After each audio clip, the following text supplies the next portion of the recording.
Of the house پہ ایک سفید جھوٹ بولا، اور جھوٹ بولنا تو ان کی ایک روایت ہے.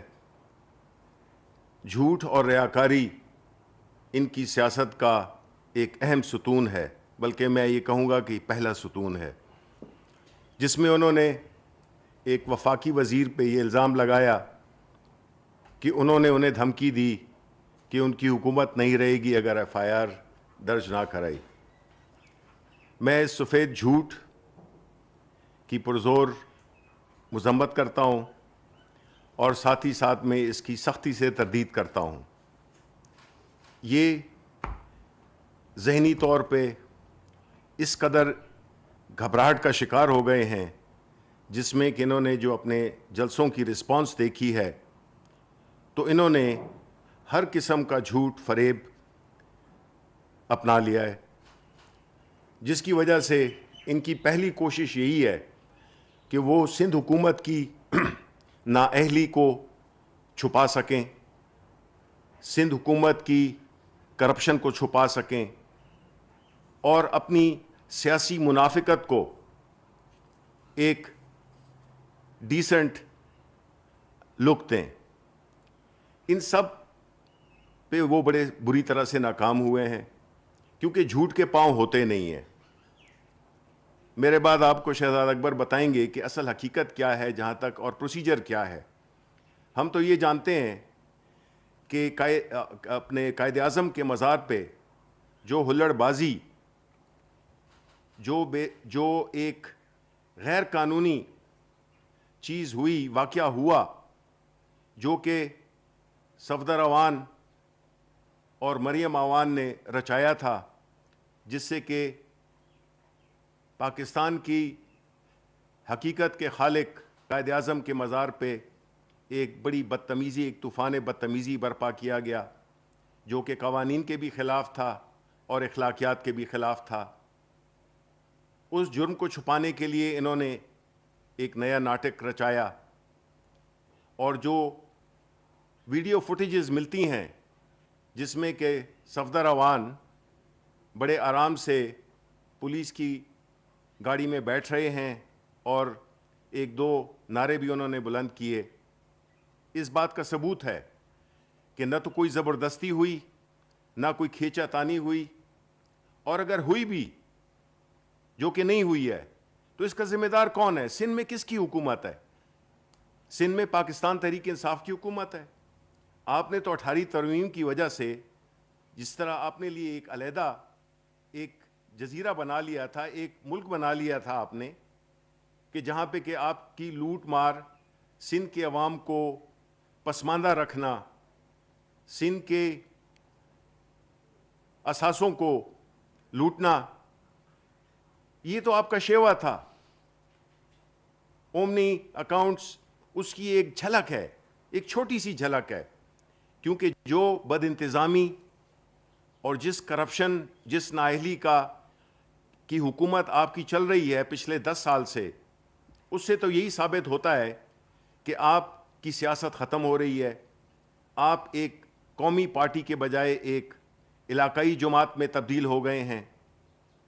اور ساتھ میں یہ جھوٹ بولنا کہ بلاول نے پرائم منسٹر سے رابطہ نہ ہونے کی وجہ سے پھر چیف آف آرمی سٹاف کو کیا فون.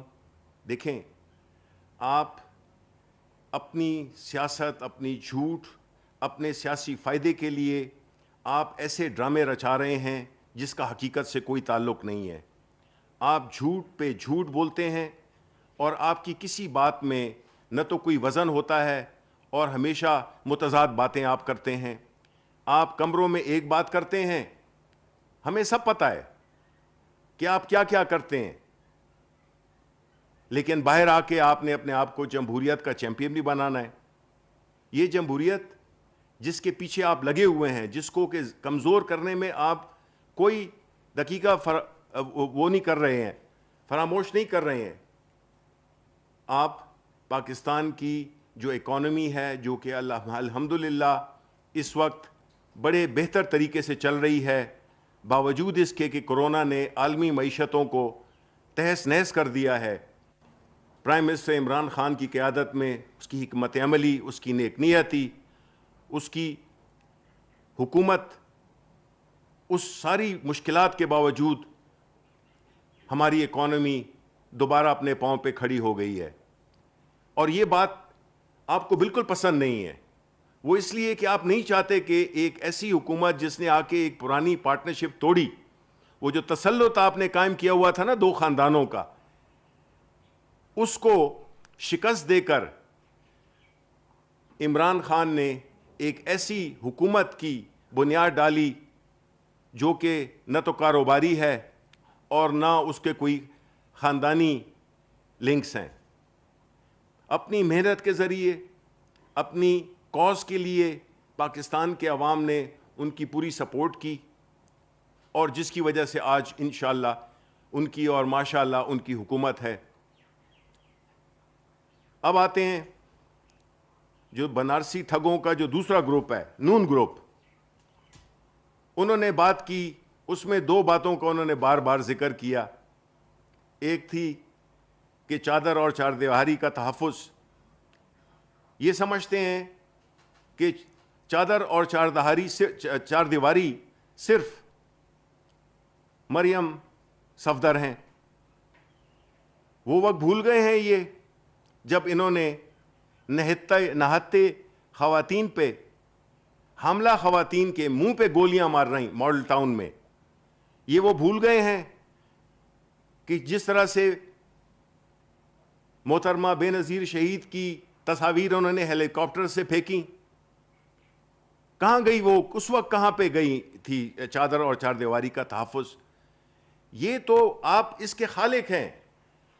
آپ نے پچھلے دنوں بھی اپنی تقاریر میں ہماری خاتون اول کا ذکر کیا، جو کہ نہ سیاسی ہیں اور نہ ان کا سیاست سے کوئی لین دین ہے. تو آپ اتنی گر گئے ہیں، آپ کی جو اخلاقیات کی سطح ہے وہ اتنی گر گئی ہے کہ آپ کسی کو بھی آپ چھوڑ نہیں سکتے ہیں. آپ کی اگر مخالفت ہے تو وہ پاکستان کے عوام سے ہے، عمران خان سے ہے. آپ تو یہ نہیں کر سکتے ہیں کہ آپ کا عمل کچھ ہو اور آپ کی جو باتیں ہیں وہ کچھ اور ہوں. یہ وہ وقت ہے جس میں کہ پاکستان کو ایک ایسا ماحول چاہیے جس میں کہ کاروبار چلیں. یہ وہ وقت ہے جس میں کہ معیشت بحال ہو گئی ہے اور آگے کی طرف رواں دوا ہے. آپ اسی وقت جمہوریت کو بھی کمزور کرنا چاہتے ہیں اور پاکستان کو بھی کمزور کرنا چاہتے ہیں. آپ کی ساری جو یہ ناٹک ہے اس کا مقصد یہی ہے کہ پاکستان تحریک انصاف کی حکومت، عمران خان اگر کامیاب ہو گیا تو آپ کی سیاست تو ہمیشہ کے لیے ختم ہو گئی. اور انشاءاللہ اللہ تعالیٰ کی رحمتیں عمران خان اور اس کی حکومت کے ساتھ ہیں، جس کا کہ ہم نے ایک جھلک دیکھی کورونا میں، جس میں کہ پوری عالمی دنیا سٹرگل کر رہی ہے. ہزاروں لاکھوں لوگوں کی نوکریاں گئی ہیں، کئی لوگوں کے بزنسز ختم ہوئے ہیں. لیکن الحمدللہ پاکستان میں اس شدت سے وہ نقصان ہمیں نہیں پہنچا، اور وہ اس کی صرف وجہ یہی تھی کہ پرائم منسٹر نے روزگار کی بھی تحفظ کیا اور لوگوں کی صحت کا بھی تحفظ کیا. لیکن آپ کو یہ بات بالکل نہیں بھاتی.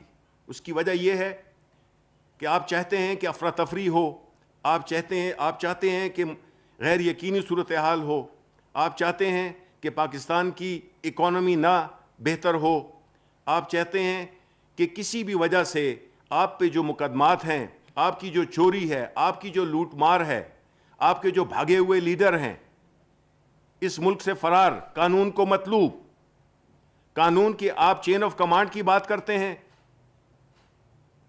خاقان صاحب آپ تو سب سے بڑے وائلیٹر تھے اس کے. 99 کو بھول گئے آپ ان ایل این جی کی جو ڈیلز تھیں ان کو آپ بھول گئے ہیں، جس میں کہ آپ نے ملک کو 15 سال کے لیے مقید کر دیا.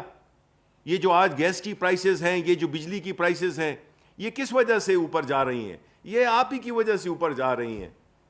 محترم، آپ جس طرح کے باتیں کر رہے ہیں اس سے تو یہ ظاہر ہوتا ہے کہ آپ چاہتے ہیں کہ پاکستان خدا نہ خواستہ اس کی جو اکانومی ہے وہ بالکل ایک غیر یقینی کی صورتحال سے دوچار ہو، اور آپ صرف اپنے سیاسی مقاصد کے لیے آپ اس طرح کا ناٹک رچا رہے ہیں. کچھ خدا کا خوف کریں. آپ نے اللہ کو جان دینی ہے، ہم سب نے دینی ہے. آپ ایسی چیزیں کیوں کر رہے کیے، آپ نے ایسی سٹیپس کیوں لیے جس سے کہ یہ ملک پیچھے چلا گیا؟ لیکن عوام آپ کو اس بات کی بالکل اجازت نہیں دے گی کہ آپ جو یہ سیاسی ناٹک کھیل رہے ہیں، یہ جو آپ نے بنارسی ٹھگوں کا ایک ٹولہ اکٹھا کیا ہوا ہے، اس سے آپ قوم کو گمراہ کر دیں گے. ہم مانتے ہیں مہنگائی ہے، اور پرائم منسٹر صاحب اس کے لیے بھرپور کوششیں کر رہے ہیں، اور انشاءاللہ جس طرح کے ہمارے اکنامک فگرز ہیں، جس طرح سے ایکسپورٹس بڑھ رہی ہیں، جس طرح کے ترسیلات آ رہی ہیں، جس طرح کے کرنٹ اکاؤنٹ پازیٹیو چل رہا ہے، جس طرح کے موٹر سائیکلز بک رہے ہیں ریکارڈ، جس طرح سے کنسٹرکشن کا مٹیریل ریکارڈ، ہسٹری میں اتنی سیمنٹ کبھی نہیں نہ ایکسپورٹ ہوئی تھی اور نہ بکی تھی. ہاؤسنگ سیکٹر چل پڑا ہے. یہ سارے اکانومی کے ایسے نقطے ہیں جس میں کہ ہم نے ایک بڑی مثبت تبدیلی دیکھی ہے.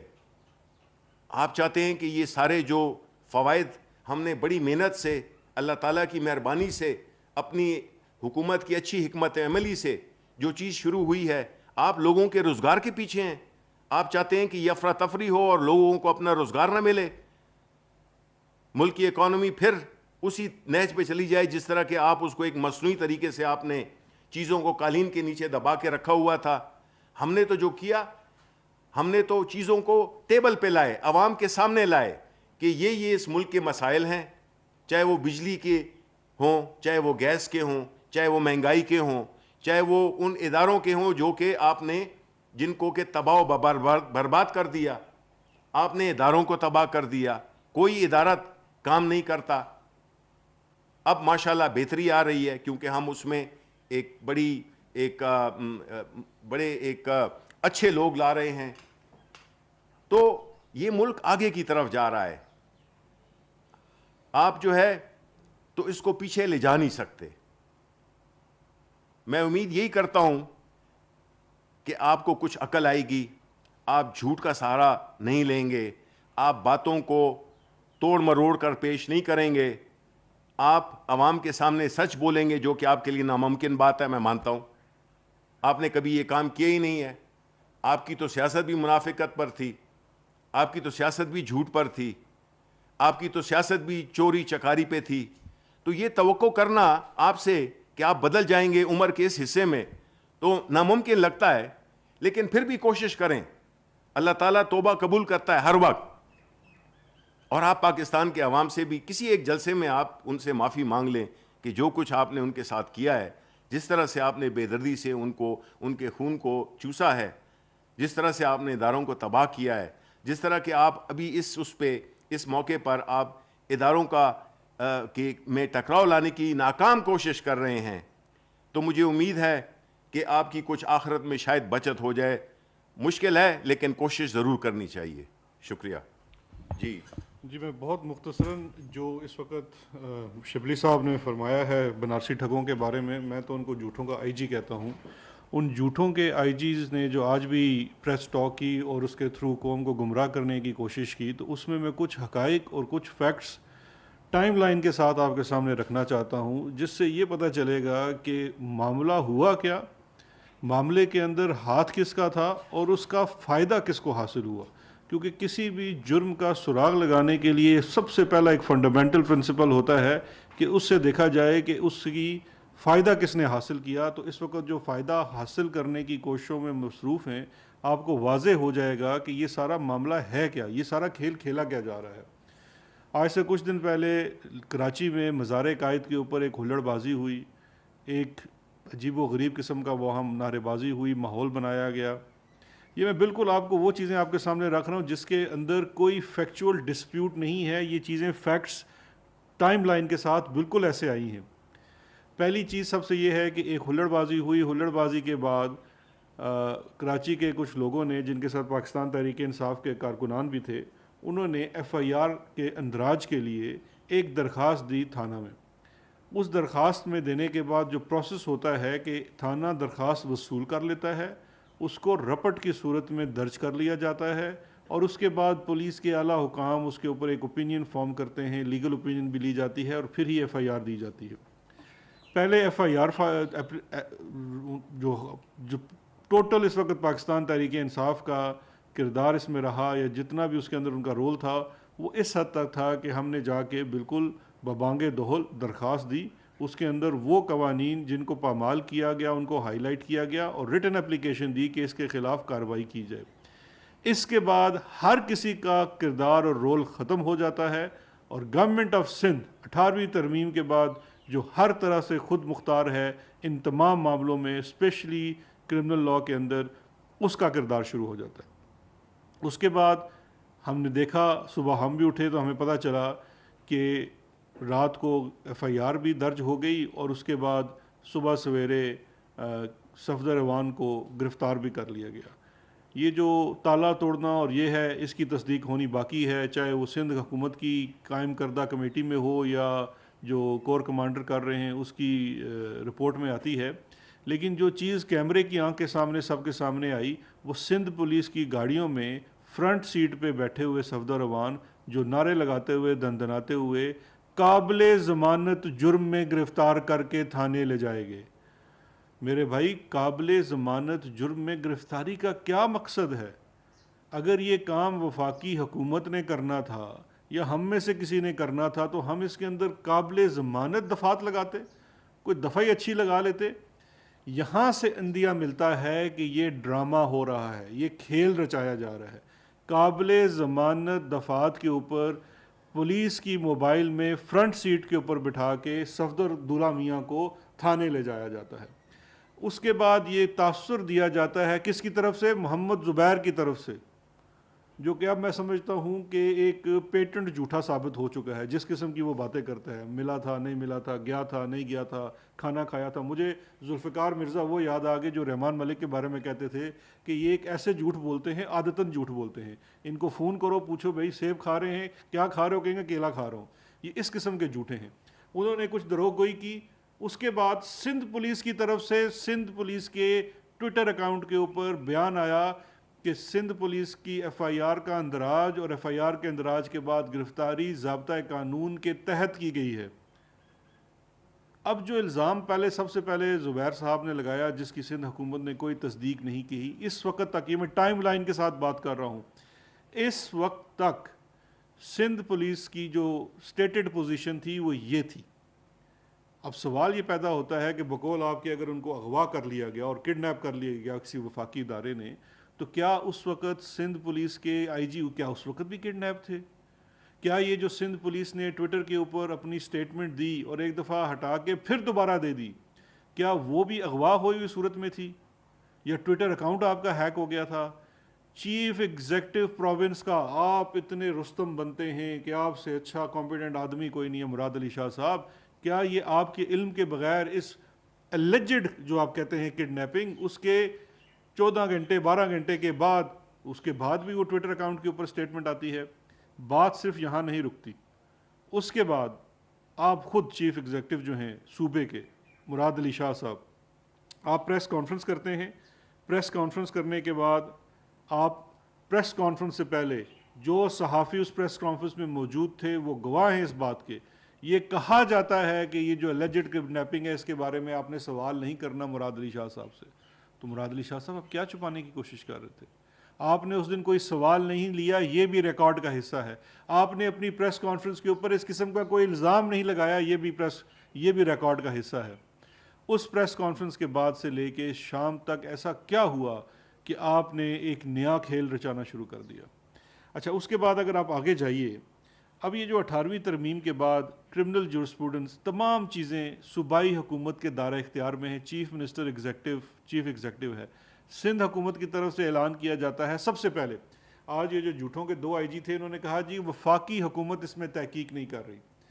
سندھ حکومت نے سب سے پہلے اس کے اندر ایک انکوائری کا اعلان کیا. اس انکوائری کے اعلان کے بعد کسی اور چیز کی ضرورت نہیں رہ جا سکتی تھی، کیونکہ ایک تو وہ سندھ حکومت ہے، اس کی ڈومین ہے، اس کی جورسڈکشن ہے. اگر اغوا ہوا ہے تو اغوا کا پرچہ بھی سندھ کی جورسڈکشن میں کٹنا ہے اور سندھ کی حکومت نے ہی کاٹنا ہے. اس تمام چیزوں کی جو پوری ثوابدید ہے وہ سندھ حکومت کے پاس ہے، اور سندھ حکومت کہتی ہے ہم انکوائری کر رہے ہیں. انہوں نے انکوائری آتھورائز کر دی. ان کی انکوائری آتھورائز کرنے کے بعد پھر آپ کا سٹانس کیوں بدلا؟ اس کے بعد بلاول ہاؤس میں ایسی کیا میٹنگز ہوئی کہ آپ نے اچانک پولیس کی طرف سے کچھ خطوط آنے شروع ہو گئے کہ جی ہم بڑے ڈیمورلائز ہو گئے. ہم یہ کہتے ہیں کہ یہ سندھ پولیس کا اپنا انٹرنل معاملہ ہے، لیکن سندھ پولیس کتنی مورلائزڈ ہے اور کتنی ڈیمورلائزڈ ہے یہ حقیقت بھی پوری قوم جانتی ہے کہ سندھ پولیس اپنے احکامات کہاں سے لیتی ہے. اور اس کا میں آج آپ کو ایک ثبوت بھی دکھاتا ہوں. یا وہ کچھ افسران جو بڑے ایکٹیو نظر آ رہے ہیں وہ اپنے احکامات کہاں سے لیتے ہیں. ہم تو دیکھیے آپ نے ایک الزام لگا دیا، انکوائری تو آپ نے کرنی ہے. ہم نے تو اس حد تک خاموشی اختیار کی کہ آپ کی حکومت ہے، 18ویں ترمیم کے بعد صوبہ خود مختار ہے، صوبے نے انکوائری کرنی ہے، ہم صوبے کی انکوائری کا انتظار کریں گے. اس کے بعد آپ کنٹروورسی کو بڑھاتے ہیں، اور جب آپ اس کنٹروورسی کو بڑھاتے ہیں تو اس کنٹروورسی کو بڑھانے کا فائدہ کہاں جاتا ہے؟ وہاں جاتا ہے شاہد خاقان عباسی صاحب، جہاں پہ آپ کے تانے بانے ملتے ہیں، آپ کے لیڈر کے بھی اور آپ کے بھی. انڈین میڈیا اس کی رپورٹس اٹھا کے دیکھ لیجئے کہ کس قسم کا پروپیگنڈا وہ شروع کر دیتا ہے. اس آپ کی گھنہونی حرکت اور اس پروپیگنڈا کے بعد پھر عسکری ادارے کو، اس کے سربراہ کو ایک انکوائری کا حکم دیا، جو کہ بہت اچھی بات ہے کیونکہ ایک کنٹروورسی پیدا کی جا رہی ہے. تو انہوں نے کہا کہ اس واقعے کی انڈیپینڈنٹ انکوائری ہونی چاہیے. اب فیلڈ میں 2 انکوائریز آ گئی ہیں. دونوں انکوائریز کے اندر پتہ لگ جائے گا کہ کیا ہمارا کسی کے ساتھ کوئی رابطہ تھا یا نہیں تھا. میں خود اس چیز کو دیکھتا رہا. ایک لمحے میں بھی نہ ہم نے چیف منسٹر سندھ سے بات کی فون پہ، نہ ہی کسی اور چیز سے. جو پراپر طریقہ ہے secretary interior to chief secretary and I G, ان سے ضرور پوچھا گیا جب یہ پولیس آفیسرز کی طرف سے کچھ لیٹرز آئے کہ وہ ڈی مورلائز ہو گئے ہیں اور چھٹی پہ جانا چاہتے ہیں. مجھے یہ سمجھ نہیں آئی کہ یہ ایک ایسی کون سی ڈی مورلائزیشن ہے کہ 2 ہفتے کی چھٹی کے بعد یا 2 مہینے کی چھٹی کے بعد وہ مورلائزیشن ٹھیک ہو جائے گی. کیا وہ جس چیز کو کمپلین کر رہے ہیں وہ معاملہ ٹھیک ہو جائے گا؟ اب یہاں پہ 2 باتیں ہیں. جہاں تک تو سندھ پولیس کے ساتھ پولیٹیکل انٹرفیئرنس کا تعلق ہے تو میرے پاس کچھ چیزیں ہیں، میں مختصراً آپ کو عرض کر دیتا ہوں. یہ سپریم کورٹ آف پاکستان میں 6 اگست 2018، ابھی ہماری حکومت نہیں آئی تھی، 13 اگست 2018 کے 2 فیصلے ہیں. یہ اومنی کیس کے فیصلے ہیں. ان اومنی کیسز کے فیصلوں کے اندر یہ کہا گیا کہ سندھ پولیس اور بالخصوص اس وقت جو کراچی کے سی پی او تھے مشتاق مہر صاحب جو آج کل آئی جی ہیں، ان کے اوپر یہ الزام لگایا گیا تھا ایف آئی اے کی طرف سے. سندھ ابھی آئی جی ہیں، اس وقت سی پی او تھے سندھ کے. ان کے اوپر یہ الزام لگایا گیا کہ وہ وٹنسز کو ہراس کر رہے ہیں اور اومنی گروپ کے بہاف پہ کر رہے ہیں. چیف جسٹس آف پاکستان نے اس واقعے کا بڑا سخت نوٹس لیا کیونکہ کیس ان کے سامنے پینڈنگ تھا. انہوں نے اس کی انکوائری کا حکم دیا اور اس انکوائری کی رپورٹ 3/8/2018 کو جمع ہوئی. اس رپورٹ کے مطابق جو الزام لگایا گیا تھا سندھ پولیس کے اوپر اور کچھ افسران، سندھ پولیس کے کچھ افسران میں کہوں گا جن کا نام اس رپورٹ کے اندر لکھا ہوا ہے، انکلوڈنگ یہ جو صاحب ہیں، یہ رپورٹ میں کہا گیا کہ جی بالکل انہوں نے ان کو ہراساں کیا اور کیس کے اوپر اثر انداز ہونے کی کوشش کی، ڈرایا دھمکایا اومنی گروپ کی بہاف پہ. اومنی گروپ کے پیچھے کون ہے پوری قوم جاتی ہے، مجھے دوبارہ اس گند کے اندر جانے کی بھی شاید ضرورت نہیں ہے. تو یہ تو واقعات ہیں جو بالکل جو یہ انکوائری کر رہے ہیں اس کے سامنے یہ بھی دیکھنی چاہیے، اس چیز کے پورے تانے بانے دیکھنے چاہیے کہ کس کا رابطہ کہاں سے ملتا ہے. لیکن دیکھیے بات یہ ہے کہ اس میں پہلی بات یہ ہے، میں کچھ سوالات ان سے پوچھنا چاہتا ہوں. جو یہ آج 2 جھوٹوں کے آئی جی آئے تھے اور کل چیف منسٹر صاحب نے بھی فرمایا سندھ کے کہ جی ان کو کسی وفاقی وزیر نے فون کیا تھا. آپ نام لے لیجئے، آپ کو کس وفاقی وزیر نے نام کیا تھا. میں آپ سے بڑی سمپل سی چیز پوچھنا چاہتا ہوں، کیا آپ کا الزام یہ ہے کہ ان کو اغوا کیا گیا؟ میں آپ سے یہ پوچھتا ہوں کہ کیا اغوا جو ہے، کڈنیپنگ ہے، کیا وہ تعزیرات پاکستان کے تحت جرم نہیں ہے؟ اور یہ اگر جرم ہے تو جورسڈکشن کس کی ہے؟ پروسیس کیا ہے؟ آپ اگر الزام لگا رہے ہیں تو آپ کو آئی جی نے کہا ہوگا، یہ کس قسم کا آئی جی ہے کہ اس نے ایف آئی آر درج نہیں کرائی؟ اب تو وہ اغوا نہیں ہے، آپ اس کی ایف آئی آر کیوں نہیں درج کراتے؟ اور اگر آپ ایف آئی آر درج کراتے ہیں تو آپ کسی کو نامینیٹ کریں اس کے اندر. آپ نے ایک سیاسی سرکس لگائی ہوئی ہے، ایک آپ کھیل کھیل رہے ہیں، اور اس کھیل کے اندر آپ ملک اور قوم کو بدنام کرنے کی کوشش کر رہے ہیں، جس کا فائدہ ایک دشمن ملک اٹھا رہا ہے صبح سے لے کے شام تک. تو اس لیے میں پہلے دن سے کہہ رہا ہوں کہ یہ کھیل چل رہا ہے. یہ کھیل یا کھیل رہا ہے بلاول بھٹو زرداری مریم صفدر روان کے ساتھ، یا یہ کھیل بلاول اور مریم مل کے قوم کے ساتھ کھیل رہے ہیں. اس کی حقیقت اس سے زائد کچھ نہیں ہے. اور جتنی صفدر روان صاحب کی اہمیت اور حیثیت شریف فیملی کے اندر ہے، پوری قوم بھی جانتی ہے اور مسلم لیگ نون بھی جانتی ہے. ایک بیلیبل اوفینس کیس کے اندر اس کو اریسٹ کرنا اور یہ ڈرامہ لگانا اور اس کا سیاسی فائدہ پہنچانا، یہ اس قسم کا کام وہی لوگ کر سکتے ہیں جن کو اس کا فائدہ مل سکتا ہے. دوسری میں مختصراً آپ سے بات کرنا چاہتا ہوں، آج انہوں نے جھوٹوں کے آئی جی نے ایک اور بھی مدعا کھڑا کرنے کی کوشش کی. یہاں سے ان کی ڈویلٹی اور ان کے تانے بانوں کا پتہ چلتا ہے. آج پھر سے انہوں نے نام لیا گلبھوشن یادو کا. یہ بار بار اس کا نام لے کے اس کو ریوائیو کرنا چاہتے ہیں. یہ بتانا چاہتے ہیں قوم کو کہ ان کے انڈین جاسوسوں کے ساتھ کس قسم کے تعلقات تھے، اور آج بھی یہ اس کی حق میں باتیں کر رہے ہیں. انہوں نے جو احسن اقبال صاحب نے فرمایا، پروفیسر صاحب جو ہیں جھوٹوں کے پروفیسر، کہ جی آج حکومت نے ایک ایکٹ پاس کیا ہے. بھئی ایکٹ پاس کیا تو آپ نے بھی ووٹ دی ہوگی، اس کے بغیر تو ہم سینٹ میں ایکٹ ہی پاس نہیں کر سکتے. لیکن پبلک کے سامنے آ کے بتا رہے ہیں کہ جی حکومت جو ہے وہ بینیفٹ دینا چاہتی ہے گلبھوشن یادو کو، اور اس کو اپیل کا حق دے دیا گیا. ہم نے ایک ایسا قانون پاس کیا. اس سے پہلے وہ بلاول فرماتے تھے کہ جی ہم اس کے وکیل ہیں، ہم نے اس کو وکیل کر کے دیا. ان عقل کے اندھوں، دروغ گئی کے چیمپئنز کو اس چیز کا علم نہیں ہے. آپ انٹرنیشنل کورٹ کی ججمنٹ تو دیکھ لیجئے. آپ فائدہ دینا چاہتے ہیں گلبھوشن یادو کو.